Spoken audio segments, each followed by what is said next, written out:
All right, let's move on now. Let me take you to what we always do around this time. Get our senior reporters in the various specialist desks, as well as our editors, to come in and open up their diaries for the week ahead. And that is, we'll start with the politics desk.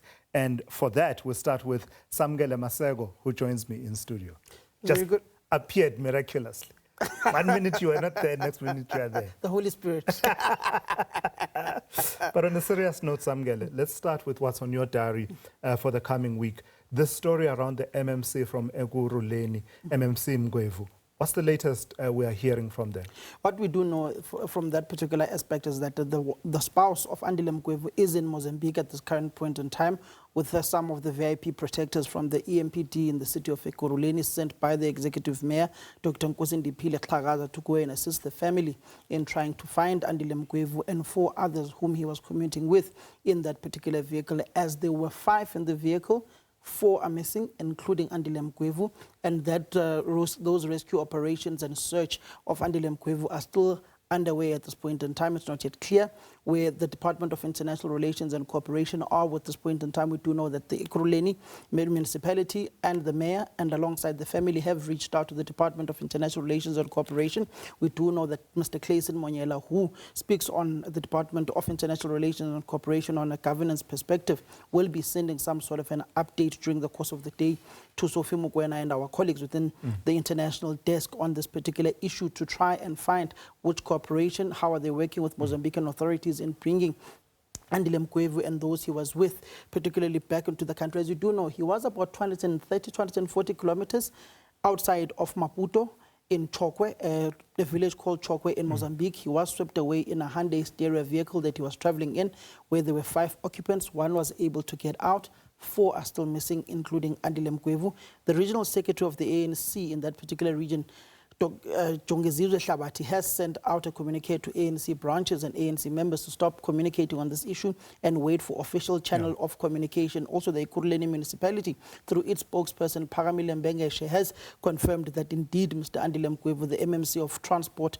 in that particular municipality, is missing at this point in time. It's one that calls for sensitivity, right? Because there are families involved who will be going through a great deal of anguish around the plight and the fate of their loved ones who are still missing at this point. Indeed. I remember yesterday evening speaking to our acting group head of news, Deidre Urin. She said, Samkele, we need to treat this with a great sense of sensitivity that it deserves. We can't name this particular individual at this point in time until the authorities do so. Even though you were aware we were aware of the name at that point in time and which municipality they came from. But they said, no, let's just have a blanket approach. An MMC from the Gauteng province has gone missing, and not go specific to the specific details of the municipality, or even state that it's a metro municipality, because there are only 3 metro municipalities and there are only a number of MMCs. It will ultimately get down to someone boggling down and getting to the true sense of the name. But let's just give the municipality and the family that sensitivity and respect that they deserve. Let's move on to the next story, though, the national dialogue. Why are you chuckling? National dialogue, right? It's something that the president has staked a lot on, that he's going to drive this national dialogue, but it didn't get off to the greatest of starts when it got started late last year. It seems to be back on track now. Is it back on track? I don't know. You've been reporting. Is it back on track? The issue of the national dialogue is a very complex issue. You've got a plethora of individuals from all walks of life, particularly within the eminent persons groups. They have broken out into commissions today, private sessions, looking at the modalities of how they are going to be rolling out the training. This is the steering committee. This is the steering committee that is being inducted. That is being inducted this weekend. But the issue, how are you going to roll out this national dialogue? If you go to Skumansdal, for an example, in Mpumalanga, where our colleague Tumelo Machoko is at this point in time, you've got a village where you don't have access into that village. You go to deep rural parts of KwaZulu-Natal, Mhlangandovu as an example. It's very deep in the province of KwaZulu-Natal. How are you going to get to those particular individuals? How are you going to get their views? How are you going to collate them? And you've also got a divergence of views of those who feel as if political parties have created a mess within the country.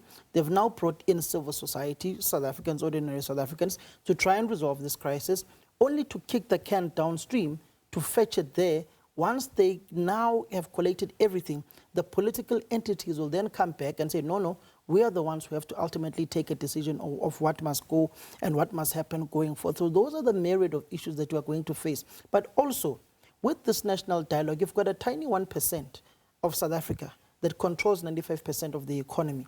You don't see them integrally involved within the national dialogue because ultimately you've got social ills within the country of unemployment, poverty, inequality that all boils down to one thing, the economy, the ownership of the South African economy. Then you've got the skills part of the economy, that you've got to have a South African population that is skilled to respond to the economic needs of the economy of South Africa. And that is where you then find your departments such as higher education coming in. But hang on, Samkele, before we move on then from that point, the challenge, I appreciate the challenge you are laying on the table, but isn't that where the steering committee comes in, and particularly its composition becomes integral in that you will go into those impenetrable areas, you will reach out to those demographics that don't seem to be energized by the dialogue? Isn't it that you chose it for that specific reason, that these are people who will be able to open those pathways? That is the good part of it. The issue then becomes the rollout of this national dialogue, which is what they are discussing in the in-committee meetings that are taking place at this point in time as we speak. Yes, government is not that involved in the process of the logistics of planning for it. The funding is there through NEDLAC. The head of NEDLAC, Makuku, he was there throughout this weekend, is there even as we speak right now. The issue then becomes these entities getting it back from the COC that organized the National Convention, getting a report to the current steering committee.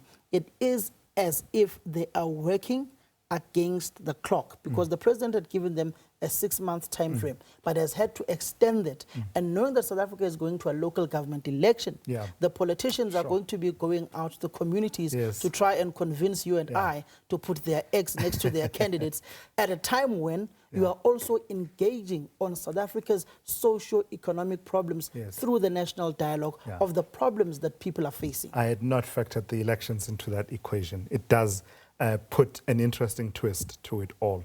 The ad hoc committee investigating the allegations first leveled by the KwaZulu-Natal Provincial Commissioner, Nhlanhla Mkhwanazi. That continues. More witnesses expected to take the stand in the coming days. Indeed, that continues this week. More witnesses expected to take to the stand, and especially noting some of the allegations and some of the evidence that was presented by former acting National Police Commissioner Khomotso Phahlane, particularly around an orchestrated campaign against his tenure as the National Commissioner within the country, the role of IPED, the role of the likes of Robert McBride, and many others, particularly whom he leveled allegations against, is going to be very important going forward. But also the Madlanga Commission of Inquiry, which also links directly to the ad hoc committee, is going to be very crucial and important, especially when you've got a week where Kusela Digo, who's part of that ad hoc committee, was faced with allegations of that she's trying to protect the suspended or on a leave of absence Minister of Police, Senzo Mchunu, saying that there is no pointed evidence at this point in time that categorically states that there is no smoking gun that says that he was influenced by Brown Mkhotsi or Ket Matlala or many others to disband the political killings task team. Those are going to be the issues that are going to be interesting from a political aspect. As I always say, that the ad hoc committee is a theater of politics. The legality of this issue lies at the Madlanga Commission of Inquiry, where you have to prove beyond reasonable doubt that Samkele Maseko was involved in nefarious things. Ultimately, it will come down to that. There are crimes in terms of the laws, then there are political crimes, and we'll be left to decide for ourselves which one was committed, who committed which one, who committed crimes, and needs to account for it in a criminal manner, and who committed political crimes and must account for that. And that's the problem in South Africa. We tend to focus too much on the political crimes as opposed to who committed a true crime in a sense. Everything is too politicized, and the legality of cases gets to be overclouded by the politics. If you just go back to the Scorpions and the raids that took place within that particular time, everything has been too politicized, and you legal minds tend to also come to the political fray.